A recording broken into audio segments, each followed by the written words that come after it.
Well, sadly, someone from our own This Morning family knows all about the impact of anxiety. Kem joins us now alongside his mum, Figen, to keep the conversation going. And morning to both of you. This is very brave of you. Is it something that you've thought about talking out before? Yeah, it's something we've wanted to do for a long time. I think it's been a massive part of my life since I was probably 9 years old. So it's something I always felt really passionate about. I think I spent a long time feeling a bit ashamed. I felt a bit embarrassed, but especially the last couple of years, me and my mum have been doing as much as we can. Like, we do school tours and stuff, but this is something I always wanted to do because I felt like being on TV, I wanted people to know like the real Kem. You've got a platform. You know, I want them to also know who I am because they see like the giggly guy who's always laughing and being silly. But if they didn't know the real me as well, they wouldn't know exactly what I am. You say you can pinpoint it to about 9 years old. So what happened when you were 9?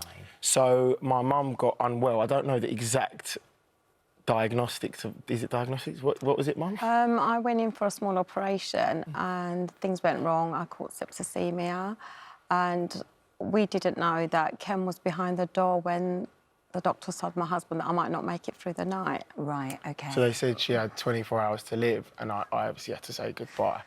And I think that was when it started, but I didn't know it affected me that much. Had you been absolutely fine up to that point? I would say so. I mean, maybe there was underlying kind of anxiety that we didn't really I think I was always quite an emotional child. And then I started noticing when I was about 13, things just started getting the better of me. Well, I mean, it went through sort of various stages, didn't it? I mean, to begin with, you were very clingy with your mum. At night, you had the door open so you could see your mum in her bedroom just to make sure it was always the fear of not knowing if I was ever going to lose her again. So I was always embarrassed. And that's why I could never stay at friends' houses because I had to stay at home so I could always know what my mum was sleeping. Yeah. So I always had like arm's reach to know where she was. And it started with that. And basically the list of the things that I couldn't do become longer and longer. And the way you dealt with that became different because you, instead of talking about it and saying, I've got these issues, I'm worried, I'm concerned, what you would do to sort of avoid situations, you'd cause a problem, you'd create a tantrum, you'd start behaving badly just to sort of detract from what the real issue was. We come from like quite a traditional Turkish family where talking about your emotions is quite taboo. It's not something that we've always done. So I guess I felt always a bit embarrassed. And obviously it started to take a big toll on my... Sorry, I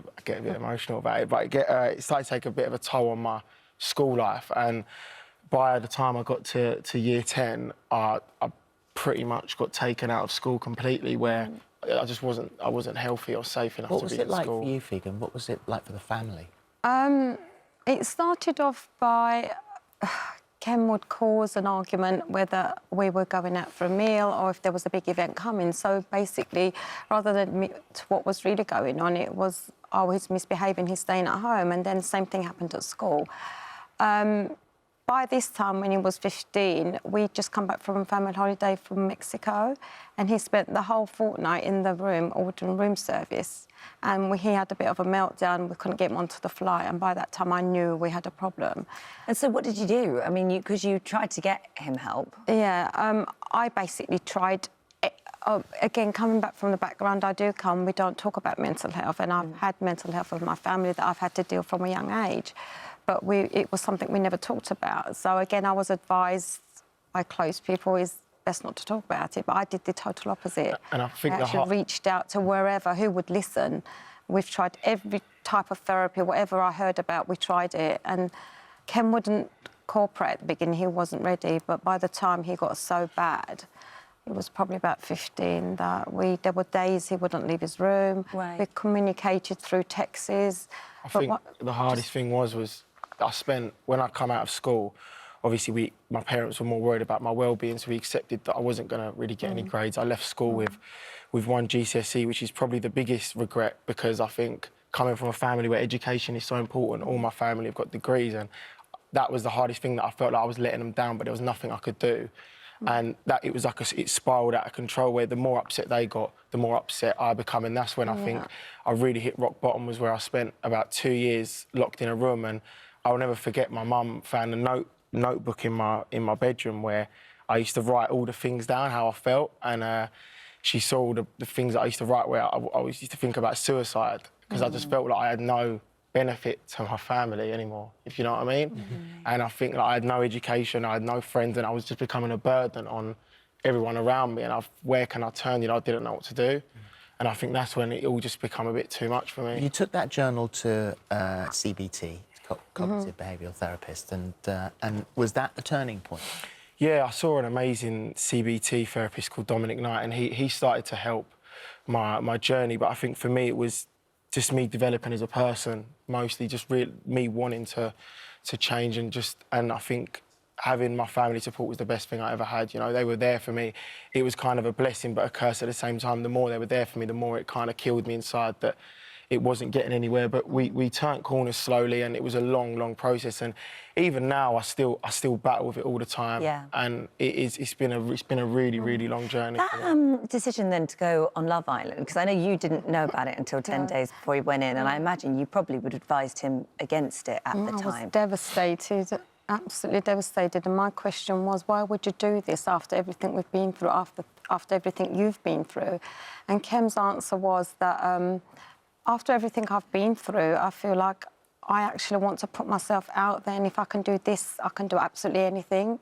And I know there's a lot of talks about how certain programs can affect mental health, but in our case, I actually think it helped Kem because he came to terms with himself. Yeah. And he accepted that anxiety is part of him. It's not going to control him. He can control it. So we still have days that are not brilliant, but it's part of who he is, and he can control it. How are you now? Yeah, I'm all right.